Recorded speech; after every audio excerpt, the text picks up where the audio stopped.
Skull Nation, stop right now. U.S. Bank Stadium just erupted with breaking news, and one fact is already on the table: third-year mode. A franchise receiver just sent a warning to the entire NFL. The injury report revealed a massive update that changes Sunday's game plan. The head coach is under fire for his play-calling decisions. A defensive nightmare named Caleb Williams is about to test Minnesota's biggest weakness, and a veteran quarterback just went under the knife with his entire future on the line. Each story could redefine this season, and the chaos starts now. Insiders have been whispering since last night, and here's the first payoff. That third-year mode Justin Jefferson mentioned, it's the exact season he posted 1,809 yards, the most dominant stretch of his career. If you bleed purple louder than you hate the Packers, hit like and subscribe right now. Let's prove Viking Nation is the most fearless fan base in football. We kick off with the Instagram post that has the entire league on notice. Stay locked to the end. There's a double cliffhanger involving a division rival you won't see coming, a cryptic message, a throwback video, a declaration that sent shockwaves through Minneapolis. Justin Jefferson, the Vikings franchise cornerstone, just posted something on Instagram that made every defensive coordinator in the NFC North stop scrolling. The caption, simple, direct, terrifying. He said he needs to get back to flying like his third-year self. That season, 2022, was the year Jefferson became unstoppable. 128 receptions, 1,809 yards, 8 touchdowns. He wasn't just elite, he was generational. Now the question everyone's asking: what does this mean? Let's set the scene. Jefferson is in his 6th season, and the chemistry with young quarterback J.J. McCarthy has been rocky. Through 9 games, with McCarthy under center, Jefferson has 51 catches for 686 yards and just 2 touchdowns. That's miles away from his 103 receptions, 1,533 yards, and 10 touchdowns from last season. The frustration is real. Jefferson admitted it himself when reporters asked about the Instagram post on Thursday. He said the idea came to him suddenly while rewatching old highlights, remembering the joy and aggression of that era. He wants to get back to his wild, no-fear mode. He even called it his I don't give a damn mentality. Here's where it gets deeper. Jefferson didn't just post nostalgia, he posted a mindset. In 2022, he wasn't thinking, he was reacting. Every route was a declaration, every catch was a statement. Defenses couldn't scheme him out because he played with reckless abandon. Fast forward to 2025, and you can see the hesitation. Maybe it's McCarthy still learning the offense. Maybe it's the lack of rhythm. Maybe it's the weight of being the guy every single snap. Whatever it is, Jefferson feels it, and he's calling himself out publicly to fix it. This is a rumor, but sources close to the locker room say Jefferson's frustration boiled over during last Sunday's loss. He admitted he didn't chase down a player who intercepted a pass. And that's not the Jefferson we know. The man who dives for every ball, fights for every yard, suddenly walking off a play. That's a red flag. But it's also a wake-up call. Jefferson isn't making excuses, he's making promises. He told the media he wants to return to that savage, fearless version of himself. And if history tells us anything, when Justin Jefferson sets a goal, he delivers. So what does this mean for the Vikings moving forward? Minnesota is 4-5, sitting last in the NFC North. They're behind Green Bay, Chicago, and Detroit. In the overall NFC standings, they're 10th. The playoff window is closing, and Jefferson knows the offense runs through him. If he unlocks that third-year mode, if he starts terrorizing secondaries again, if he drags McCarthy along with him, the Vikings can flip this season. But it requires a mentality shift, a return to that wild, untamed energy that made him the best receiver in football. Do you believe Justin Jefferson can get back to that third-year dominance? Drop your prediction in the comments. And if you think Jefferson is still a top 3 receiver in the NFL right now, smash that LIKE button and let the Packers fans KNOW who owns the NFC North. But hold tight, because while Jefferson is declaring war on the fences, the Vikings just got a massive injury update that can swing Sunday's game against Chicago. Medical clearances, game time decisions, and one player everyone thought was done just got the green light. Stay locked. Thursday injury reports. The most important piece of paper in football. Coaches lie, players downplay. But that report, that's where the truth lives. And Minnesota's Thursday report just dropped a bombshell. That changes everything heading into Sunday's clash with the Chicago Bears. The news, better than anyone expected. Let's start with the headline. Quarterback J.J. McCarthy, who was limited in practice on Wednesday due to a right hand injury, was full go on Thursday. Read that again. Full participation, no restrictions, no limitations. The hand issue that had fans panicking? Not a problem. McCarthy is ready. And if you know anything about Kevin O'Connell's offense, you know the entire system runs through the quarterback's ability to make quick decisions and accurate throws. A healthy McCarthy means the offense can operate at full speed, and against the Bears' defense that's been vulnerable through the air, that's massive. But McCarthy isn't the only story. Center Ryan Kelly, who entered the concussion protocol, participated limitedly on Thursday. That's a step forward. Kelly is the anchor of the offensive line, the guy who makes all the protection calls, the player who ensures McCarthy has time in the pocket.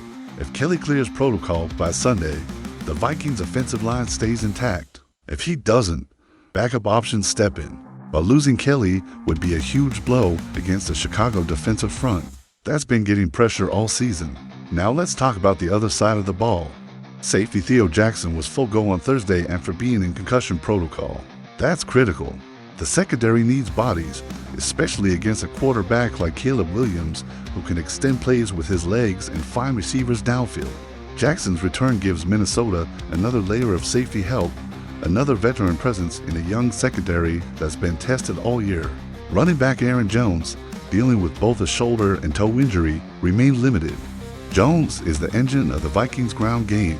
When he's healthy, he's averaging over 4 yards per carry, breaking tackles, and creating explosive plays. But limited practice time this late in the week, that's a concern.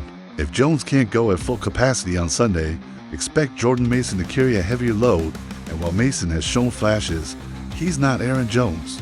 The drop-off is real. Edge rusher Jonathan Greener did not practice AGAIN on Thursday due to a shoulder injury. That's TWO straight DNPs. Greener has been a key piece of Brian Flores' aggressive defensive scheme, generating pressure off the edge and disrupting timing. Without him, the Vikings lose a critical pass rusher, and against a mobile quarterback like Caleb Williams, that's a problem. Expect Andrew Van Ginkel, who's also dealing with a neck injury, but practice limited, to shoulder more responsibility. Here's the context you need. The Vikings and Bears met in Week 1 on Monday Night Football. Minnesota won 27-24 thanks to a monster fourth quarter from McCarthy, who put up 21 points in the final frame. But the Bears are different now. They've won 6 straight games. They're confident. They're rolling. And this injury report is the difference between Minnesota having a shot or getting steamrolled. On Chicago's side, wide receivers DJ Moore and Rome Odunze both upgraded to limited on Thursday after DNP's on Wednesday. That's bad news for Minnesota's secondary.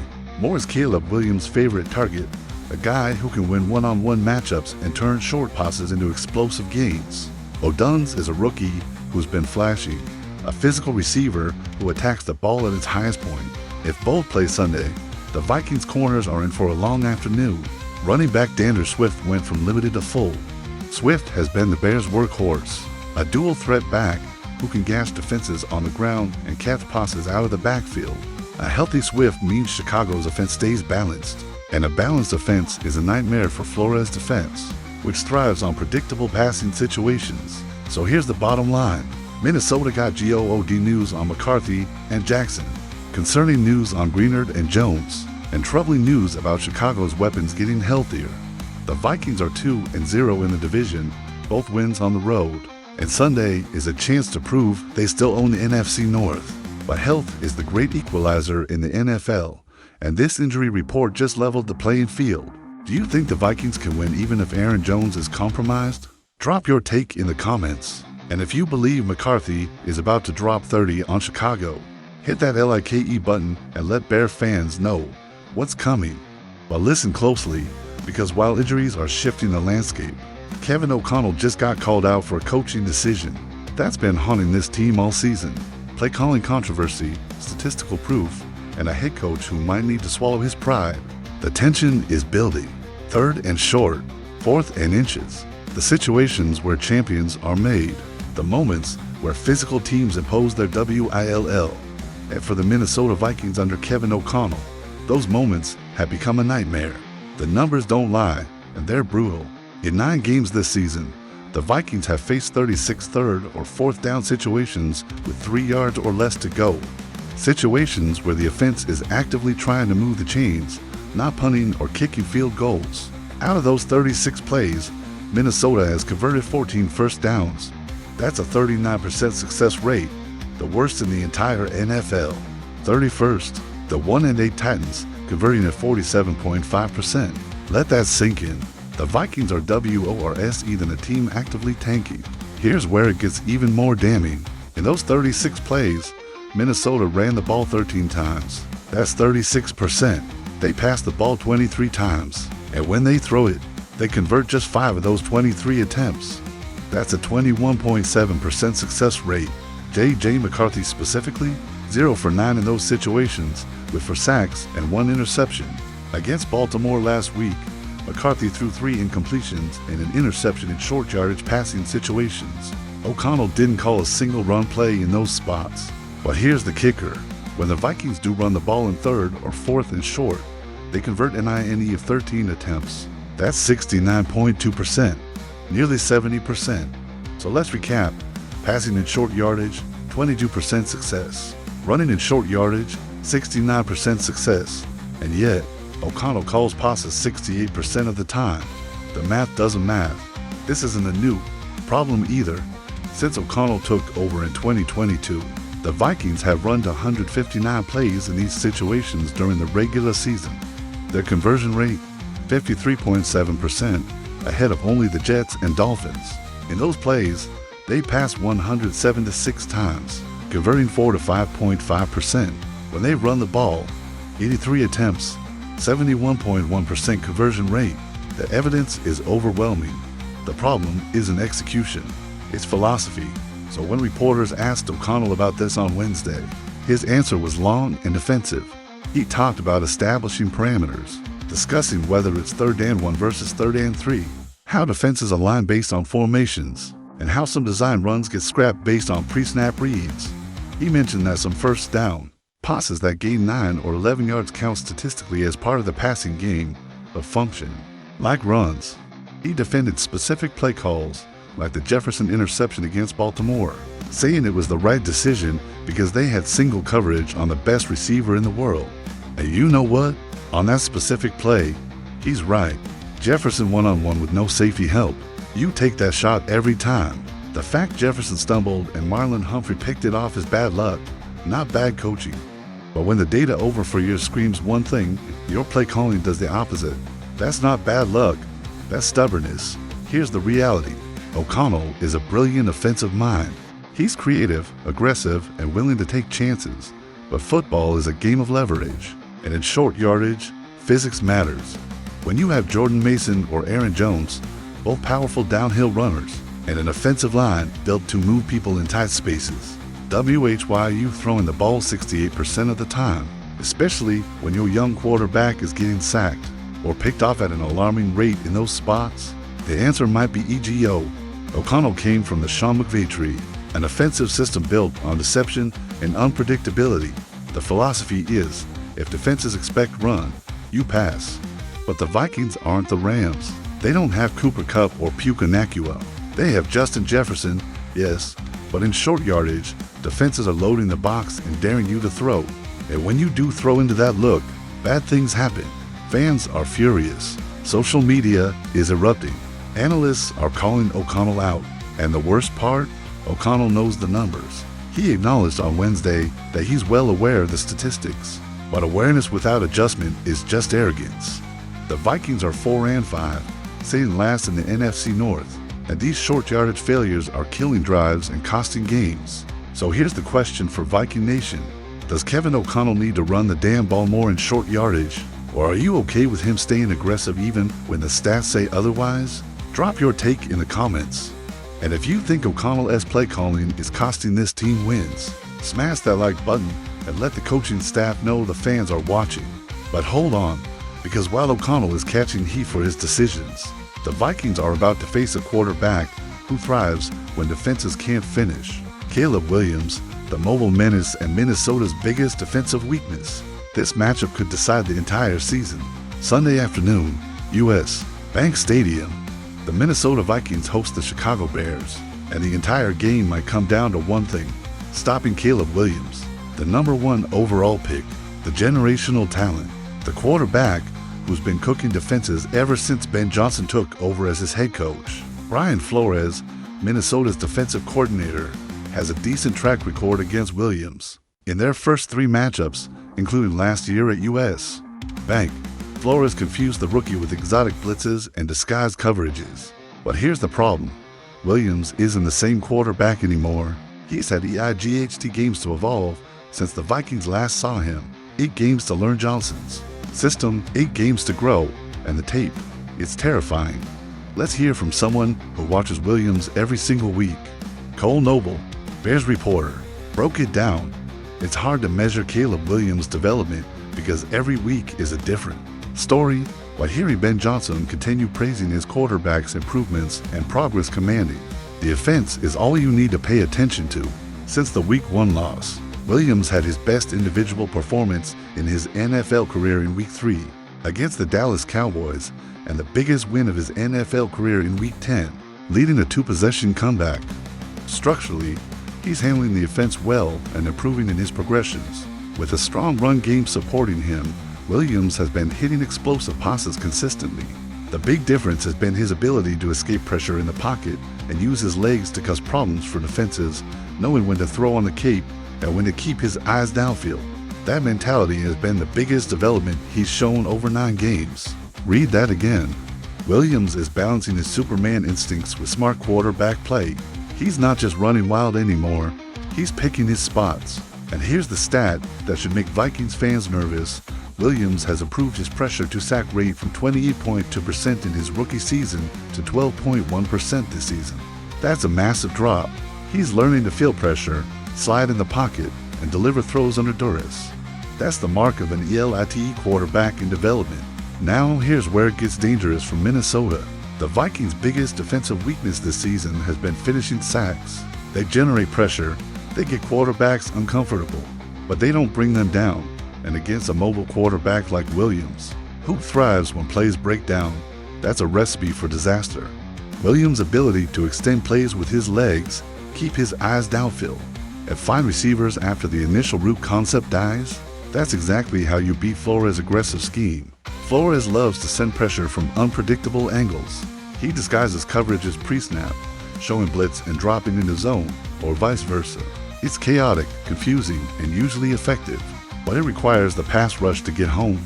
If Williams has time to process, if he can escape the first wave of pressure, if he can scramble and reset, the Vikings secondary is left on an island. And with DJ Moore and Rome Odunze potentially healthy for Sunday, Williams has weapons to exploit that chaos. Here's the context Vikings fans need. In Week 1, McCarthy led a monster fourth quarter comeback to steal the win, but the Bears have won 6 straight since then. They're confident, they're clicking, and Williams is the engine driving that success. The Vikings are 2-0 in the NFC North, both wins on the road, but Sunday is a chance for Chicago to make a statement.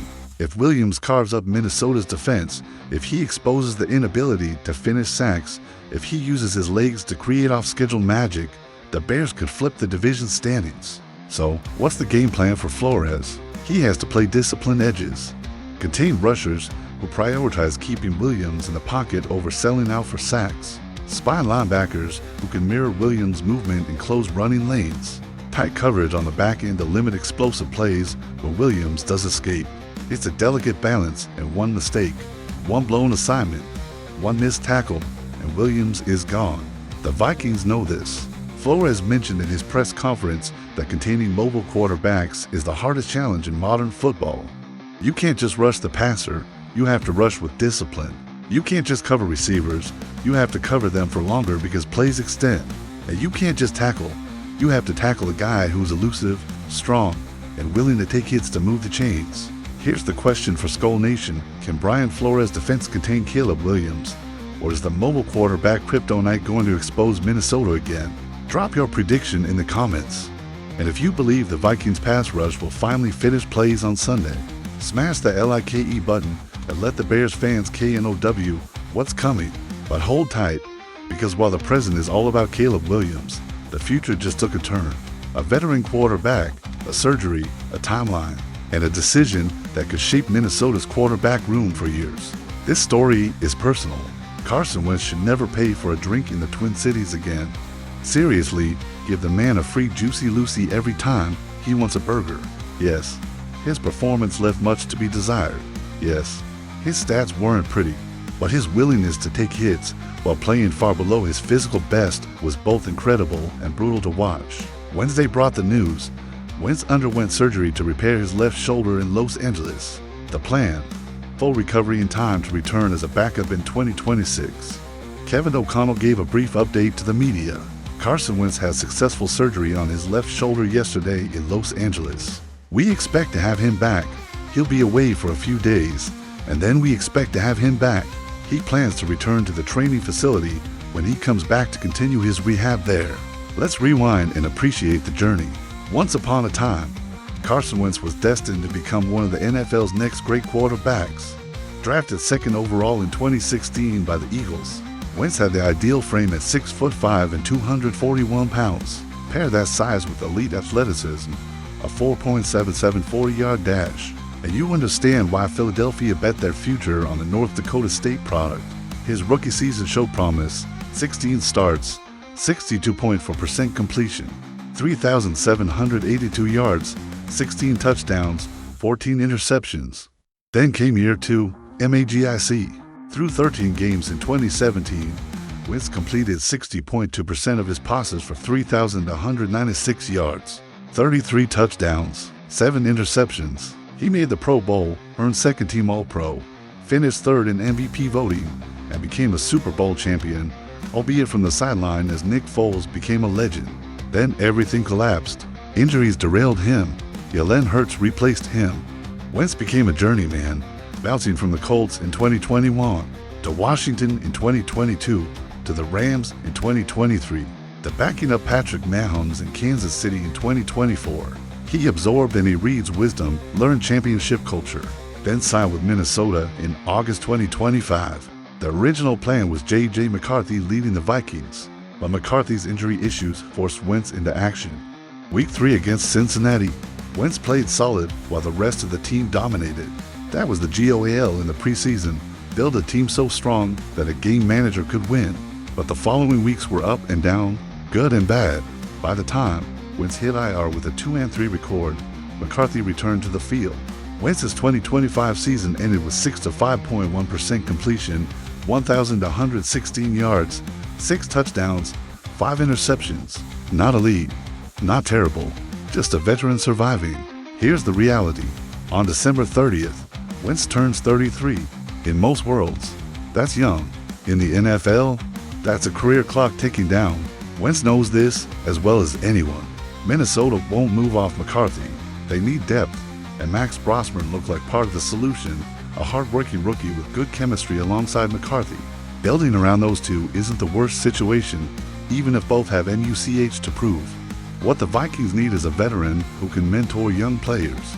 Right now, John Wolford, lovingly called a psycho by Minnesota's offensive coordinator, offers that veteran presence, helping with the intellectual side of the game. The Wentz versus Wolford debate is for another day, but the core question remains: how does Minnesota support a young quarterback room moving forward? Wentz won't start again anytime soon, but if he recovers fully, he could be a solid QB TWO. Maybe that role stays open in Minnesota, maybe it doesn't. Either way, Wentz deserves respect for what he sacrificed this season. 5 stories, 1 storm. Jefferson declares war on his own complacency. The injury report shifts Sonny's game plan. O'Connell gets exposed for stubborn play calling. Caleb Williams threatens to exploit Minnesota's biggest weakness, and Carson Wentz goes under the knife, his future uncertain. This is the state of the Vikings. Talented but flawed, dangerous but inconsistent, capable of everything and nothing all at once. Let's break down what this really means. If Jefferson unlocks third-year mode, if the injury luck holds, if O'Connell adjusts his short yardage philosophy, if Flores contains Williams, this team can win the NFC North. The Packers are beatable. The Lions are good, but not unbeatable. The Bears are still finding their identity. Minnesota controls their destiny, but it requires execution. Now here's what I need from Skull Nation. 1. Smash that like if you believe the Vikings just became the most dangerous team in the NFC North. TWO, drop a comment with your boldest prediction for Sunday. Are we crushing Chicago? Is Williams carving us up? Is Jefferson dropping to 100 yards? 3. Subscribe, because every single subscriber makes Packers fans furious, and we're about to take over the entire division.